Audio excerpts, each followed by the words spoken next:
We have as our special guest on the program today, Dean Dillon. Dean's been a long time. Welcome back to the hometown. Nice to be back. How you doing? Yeah, pretty good. You know, we've been playing quite a few of your things around Q105 FM. The latest thing that we've been playing that Dean has written is Once You Get the Feel of It, Con Hunley's new release on MCA, and I believe that's his first release on MCA, right? That's correct. It's produced by Steve Dorff, who works with Snuff Garrett out of L.A., and I brought the song to Con at the Spence Manor Hotel in Nashville, and he heard me pick it on the guitar and liked it and put it down on plastic. That's great.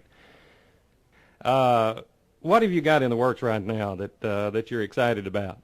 Not much of anything.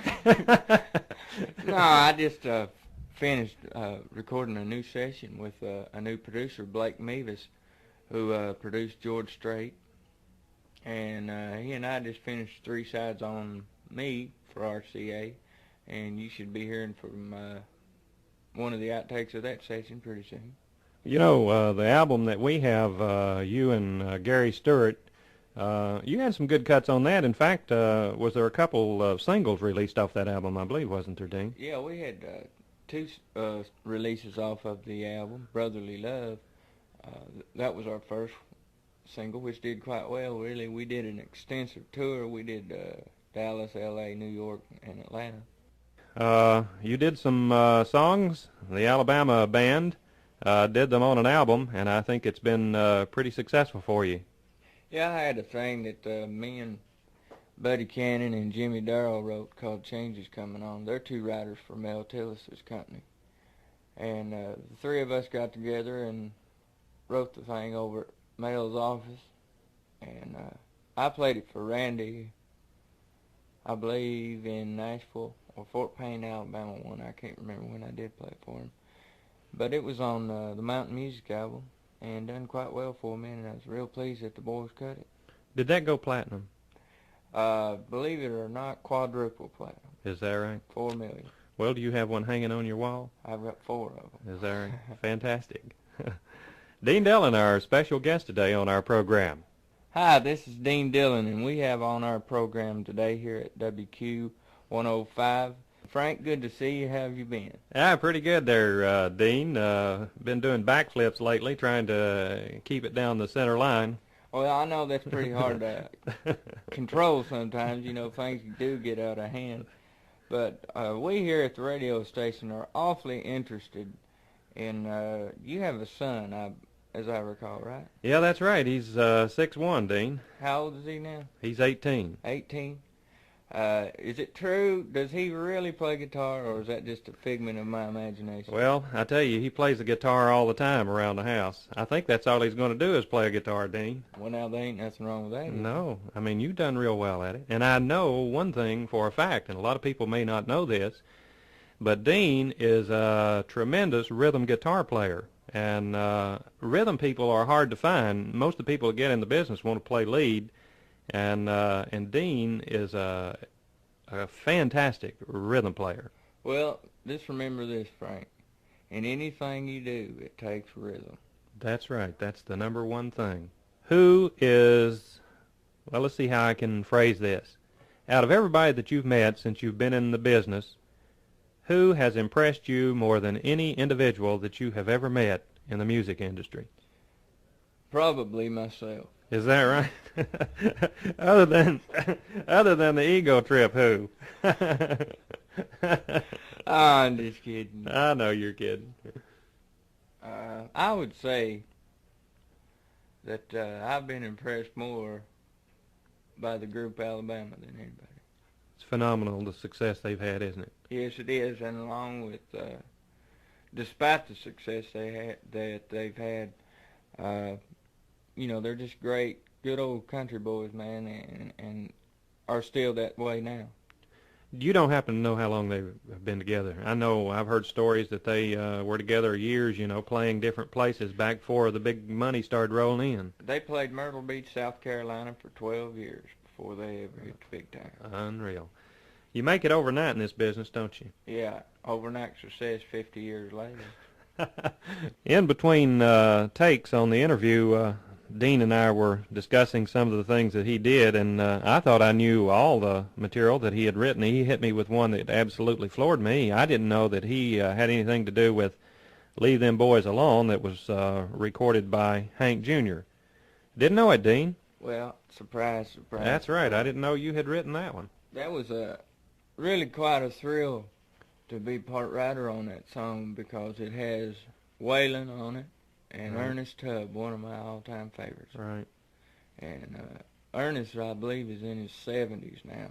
right. So to have, somebody that has been in the business as long as he is really an honor. That's right.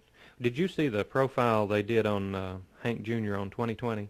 Yeah, I did. It was real good, wasn't it? Well, there'll always be a place in my heart for Hank Williams Jr. because the man has been through a lot, from losing his father, who was just the figure in country music, to falling off that mountainside in Montana. Man, that guy has really been through some strong stuff. That's right. He sure has. Which is the title of his new album. That's right. Exactly.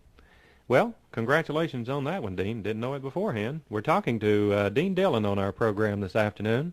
Frank, Dean? Well, yeah, go ahead. No, go ahead, Dean. Did you know, I've got a little surprise for the people out there. I bet a lot of them didn't know this. Frank Payne and I, along with a friend of ours by the name of Bert Loop, who works at the airport, the Follett Airport, got together when I was 16 years old. I'm 28 now, so that's been a long time ago. And got some money together and went to Nashville. And that was the first time that Dean Dillon recorded in a studio in Nashville, Tennessee, and that was thanks to Frank Payne. And I bet a lot of people out there didn't know that. Well, thank you, Dean. I appreciate that.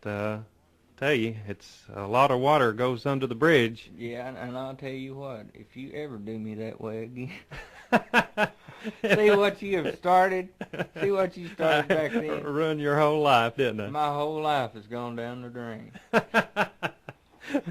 No, just kidding. I really do thank you, man. Well, I know you do, man. We're talking to Dean Dillon on our program this afternoon. Dean, do you have anything in the works right now that we can be looking forward to hearing? Yeah, you can look forward to hearing the big largemouth bass coming out of that lake water. Dean, I know Dean is a fisherman. He loves to fish. And, we have one of the cleanest lakes in the TVA chain, Norris Lake, right here at home, Dean. Yes, I was out on the lake yesterday, went out to White Bridge and put in out there. And took the wife and sister and brother-in-law out there. And we went boat riding for a while, and then I stopped and fished and threw in this little old point and pulled out a little old smallmouth. There's a 14-inch limit on fish out at Norris, which I think is really great because, that putting them back like that, they can get much, much bigger. Right. Well, now they have of course, I'm not a fisherman. I've got to admit that I don't fish, but I've got a lot of friends that do. There's a bass club, I think, here in the county.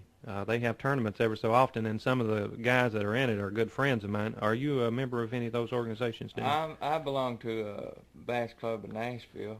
Where do you fish mostly down there when you fish? Percy Priest Lake. Right. And occasionally fish Center Hill and Del Hollow Lake. Mm-hmm. But we have a tournament every Tuesday night. I'll tell you what, fishing, man, is just it's a therapy for any songwriter. I bet. It's a mind relaxer. It takes your mind off the business, which is you really need to do, because I wrote 52 songs, cataloged 52 songs last year, and it gets to a point where you write so much your mind just becomes boggled and everything. Right. And it's good therapy. I can see that. Yeah. I like to ride the bicycle when I can. Of course, in the wintertime it's kind of hard to do that. Yes, sir, it is. I imagine. Kind of get a little cold, don't you? Right. We've had as our special guest today on the program Dean Dillon. Dean, thank you very much for coming by and being a guest of mine on the program. Frank, I really appreciate it. It's always nice to be here on Q105. I think it's a great radio station for a great area, and I wish you all the best in the world with it. Thank you, Dean, and good seeing you again. Good to see you, Frank. Bye, y'all out there.